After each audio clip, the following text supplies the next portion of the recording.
At the start of the story, we meet a hitman named Sakamoto. He's really good at his job, taking down anyone who crosses his path, and he seems to enjoy it without a hint of fear. He fights fiercely and is quite dangerous. Every other hitman wanted to be like him. But then, a girl entered his life, and they fell in love, eventually getting married and having a daughter. Sakamoto decided to leave his hitman life behind, becoming quite overweight and running a small shop instead. One day, a boy comes into his shop looking for Sakamoto.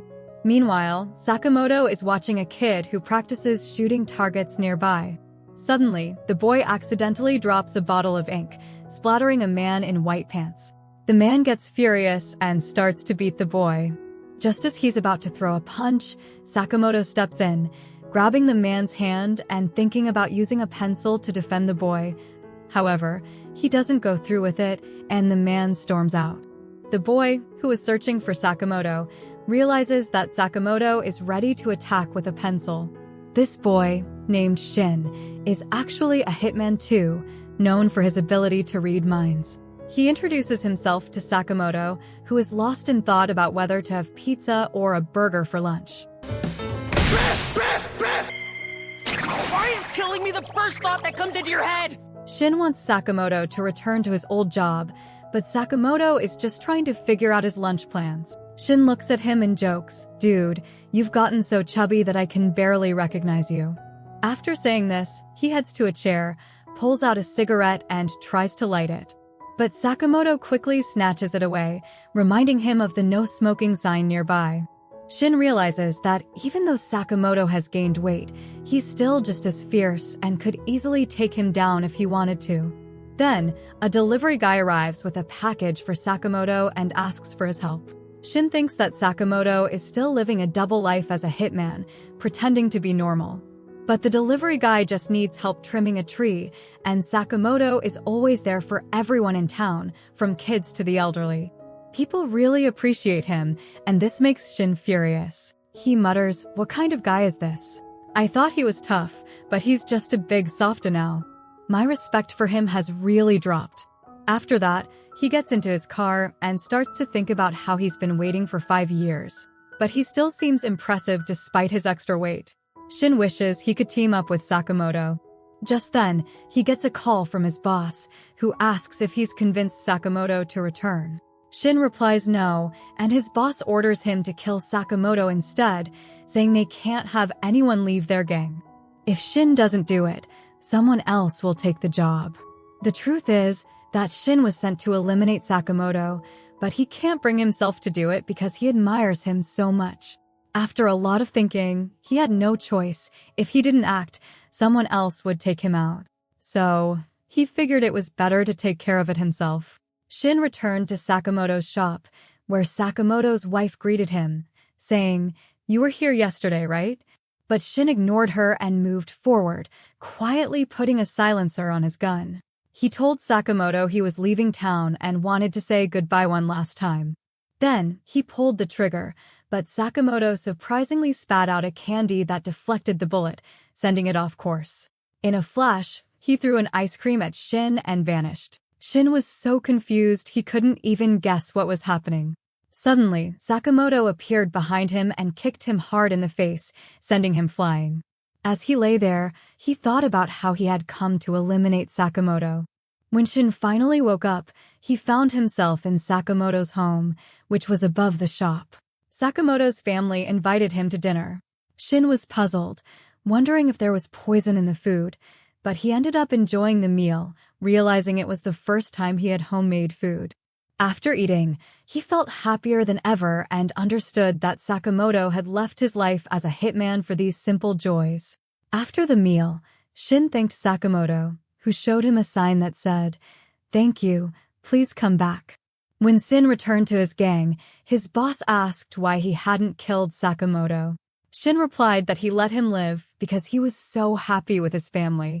Everyone starts laughing, and their boss insists that Sakamoto has broken their rules, so he must face the consequences. Shin then pleads for Sakamoto's life, saying, "You can kill me instead." The boss agrees, but secretly thinks they'll still go after Sakamoto. Shin catches on to this and starts firing at them, which leads to a fight breaking out. Meanwhile, Sakamoto is in the shop, listening to everything and presses a button that opens a secret door. Lots of hidden guns are there, and Sakamoto grabs a taser gun. Shin manages to survive because he can read minds, making it easier for him to hide. A man tries to shoot him, but Shin escapes just in time. The boss warns everyone to stay away from Shin, or they'll get killed. Shin is running low on bullets, with only 3 left, when the group surrounds him. Just as they're about to attack, Sakamoto shows up and zaps them with the taser. Shin and his boss are shocked, but they try to go after Sakamoto. He fights back using chopsticks, catching bullets, and moving super fast. Even though Sakamoto is overweight, he's incredibly strong. The boss orders everyone to shoot at once, but Sakamoto cuts their guns and takes down the boss and his men. Shin realizes that Sakamoto, despite his size, is a legendary hitman. Curious, Shin asks how Sakamoto knew about him, and Sakamoto reveals that when you were in my home, I secretly placed a tracker on your gun. Shin mentions he's on a mission and plans to leave town soon. However, Sakamoto surprises him by offering a dress from his shop and a job, saying he'll pay $4 for an hour of work, plus extra for overtime. Shin accepts the job and starts working at the shop the very next day. As time goes on, Sakamoto is busy finishing all the ramen cups, and it's known that ramen is a favorite dish for him. Shin uses his mind-reading abilities to help people, and Moto's family really likes him. One of the kids asks Shin to play outside, but he replies that he still has work to do, and he enjoys this job more than his previous one. The child is curious about what Shin did before, but Moto thinks to himself that if he reveals it, he might have to chase after him in embarrassment. After that, Shin praises Moto for easily taking down the bad guys, but Moto internally urges him to stay quiet and focus on work. However, Shin continues to compliment him, saying he's still incredibly strong and took care of the goons in no time. Moto's wife says, "Hey, have you gone back to being a hitman?" Sakamoto, feeling nervous, quickly replies, "No way. That's not happening." But Shin told Sakamoto that you really kill those guys. Sakamoto, confused, responds, "What are you talking about? I only gave them a little scare," and now his wife is furious. She warns him that if he breaks the family rules, she'll leave him. Hearing this makes Sakamoto even more anxious. After she storms off, Shin asks him what those family rules are. Sakamoto thinks about hitting him with a pencil and snaps. Then Shin says, "Shut up. Not mess up my life." Why are you always daydreaming about ways to take me out? Then he drags Shin to Chinatown to pick up some supplies for his shop. Shin realizes they came all this way just for something his family loves and presses Sakamoto about the family rules, but Sakamoto stays tight-lipped. Shin, who can read minds, tries to figure it out, but Sakamoto is clever and only communicates in his thoughts. As they walk, a girl crashes through a window and lands on Sakamoto, injuring him. The buns he was carrying were scattered everywhere, and some bad guys chased after the girl, ready to fight. Her name is Lu Xiaotang. Shin insists they should leave, but Sakamoto keeps his buns and sits. Then the goons attack the girl, who starts fighting back using Tai Chi. Just then, a guy sneaks up behind her. Another wants to hit her with a knife, but Sakamoto shows up and stops him with a powerful punch to his face. Shin also takes down another guy by hitting him with a brick, knocking him out. More bad guys arrive, thinking the girl and Moto are part of a gang. Sakamoto quickly grabs her, and they run away, leaving the goons behind. The goons report back to their boss, saying the girl escaped with 2 others. The boss is furious, reminding them that they had already wiped out her whole family while searching for her. Suddenly, another man appears and kills one of the goons right there. Next, we meet 2 brothers named Sun Hee and Bacho, who are serial killers.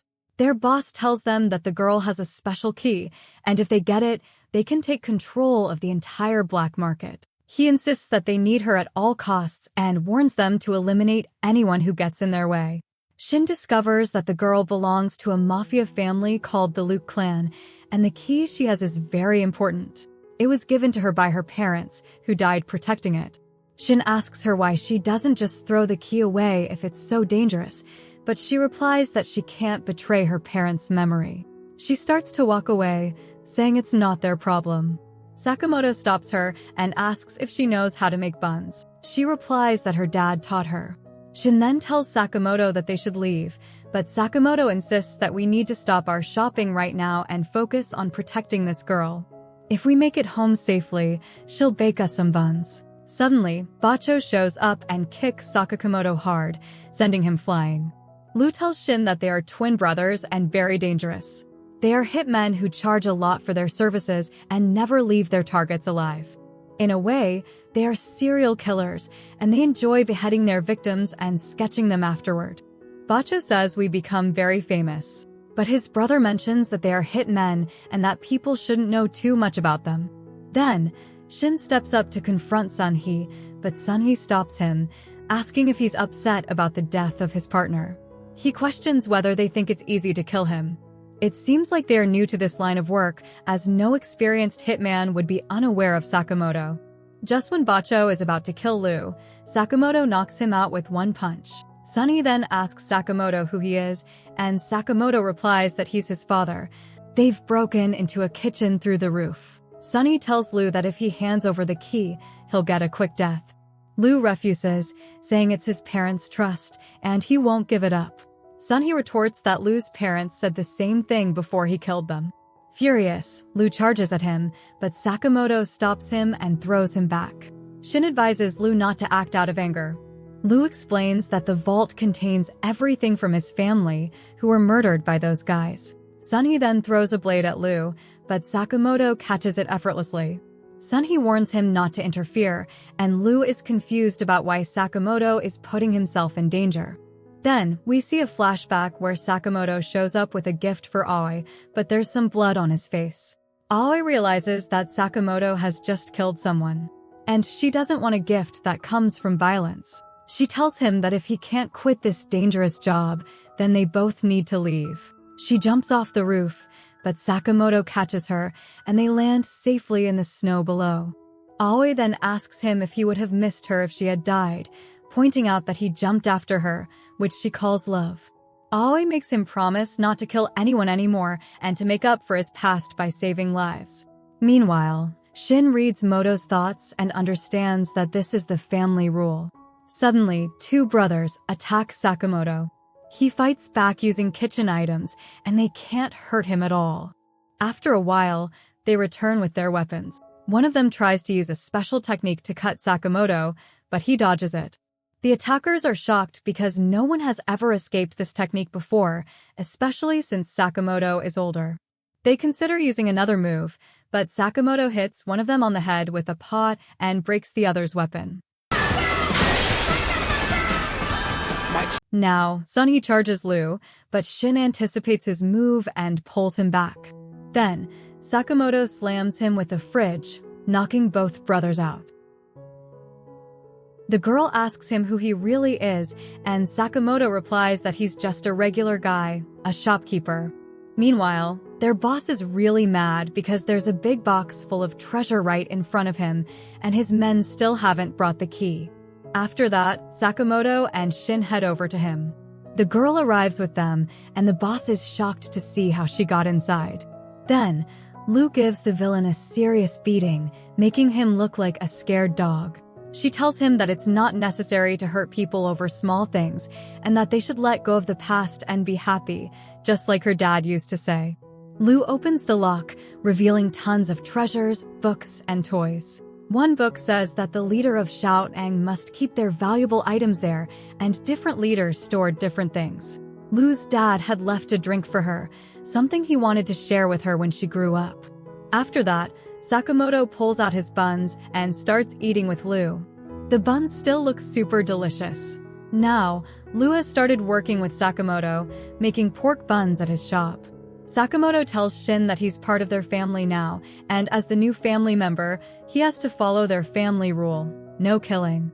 Then, we see a meeting where it's revealed that there's a 1 billion yen bounty on Sakamoto's head.